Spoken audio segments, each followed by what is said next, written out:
गुज़िश्ता रोज़ रफ़ा crossing खुली है और कुछ कंटेनर्स गज़ा की तरफ रवाना हुए हैं, तो उसके बाद से हमारे मुसलमान पूरी उम्मत मुस्लिमा एक खुशी की कैफियत में है कि ये गज़ा इमदाद जानी शुरू हो गई है।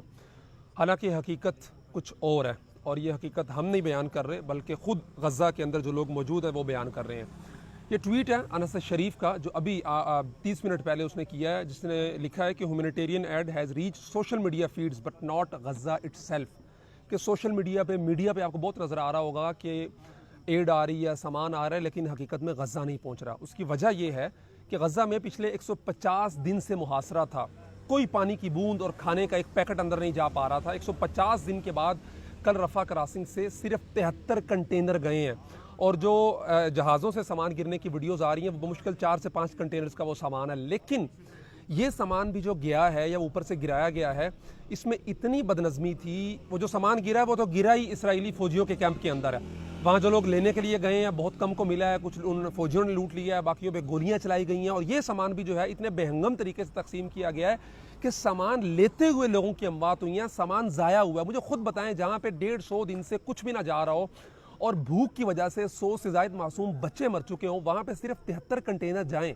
जहाँ पे जंग से पहले जो आम दिनों में 500 कंटेनर जाता था, वहाँ पे 73 कंटेनर 4-5 महीने के बाद जाएं तो एक एक निवाला भी नहीं आएगा। 20 लाख 25 लाख लोगों की आबादी है वहाँ पे, और हम खुश हो रहे हैं, हम इत्मीनान के अंदर आ गए हैं कि जी हो एड जानी शुरू हो गई है, इमदाद जानी शुरू हो गई है। और इमदाद जो जा रही है वो खुद अनस शरीफ ने बता दिया, जो अल जज़ीरा का डायरेक्टर है गज़ा का, कि जी सोशल मीडिया पे आपको मीडिया पे नज़र आ रही है इमदाद जाती हुई, हमारे पास कोई इमदाद नहीं पहुंच रही है। अभी कुछ वीडियोस ऐसी भी आई हैं CCTV खुद रफ़ा क्रॉसिंग की और अबू सालम क्रॉसिंग की, कि कंटेनर इधर से दाखिल होते हैं रफ़ा से और वो सीधा अबू सालम की तरफ जाके दोबारा निकल जाते हैं। ये इत्मीनान का वक्त नहीं है, ये जागने का वक्त है। गज़ा अब भी भूखा है, गज़ा अब भी मासूर है, गज़ा अब भी प्यासा है, गज़ा के लोग अब भी ज़ख्मी हैं, उनके बच्चे अब भी भूख से मर रहे हैं। और उससे निचली एक ट्वीट थी अनस शरीफ के, जब मैंने इसको देखा, हमारे पास सिर्फ मौत है और भूख है, जबकि तुम्हारे पास सिर्फ खामोशी है और हमसे बेवफाई है, हमसे गद्दारी है।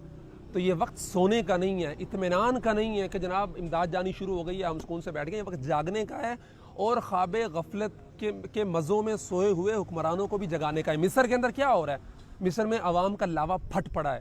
तहरीर स्क्वायर हो या दीगर इलाके हो, वहाँ पे सीसी के खिलाफ भरपूर एहतजाज हो रहा है। इसलिए सीसी के आज बयान भी आना शुरू हो गए ट्रंप के खिलाफ और इसराइली फोर्सेस के ख़िलाफ़। ये वक्त है कि हम ये जो चादर तनी हुई है हमारे ऊपर, सुस्ती की, मायूसी की और गद्दारी की, बेवफाई की, मतलब अल्फाज इस्तेमाल किए हैं उसने कि तुमने हमें बिट्रे किया है, बेवफाई की है, गद्दारी की है, तो हम दोबारा से उठें, दोबारा से इसमें लगें और अपने हुक्मरानों को जगाने की कोशिश करें। मैं अभी आज एक अल जज़ीरा के सहाफ़ी का वो सुन रहा था, उसने बताया कि गज़ा में कम अज़ कम 2-3 माह तक रोज़ाना 600 ट्रक जाएं, तब जाके जो भूख की एक कैफियत है, अफलास की जो कैफियत है, जो वहाँ पे शॉर्टेज है चीज़ों की, तो वो किसी हद तक पूरी हो पाएगी अगर मुसलसल 3-4 महीने तक ये रोज़ाना 600 ट्रक जाएं। और हम 73 ट्रक, उसमें से भी ये वीडियोस जो आपने देखी हैं स्क्रीन पे सोशल मीडिया पे, उसके साथ ये हुआ है। खुदारा उठिए, जागिए, इनके लिए आवाज़ बुलंद कीजिए और हुक्मरानों को जगाने की कोशिश कीजिए।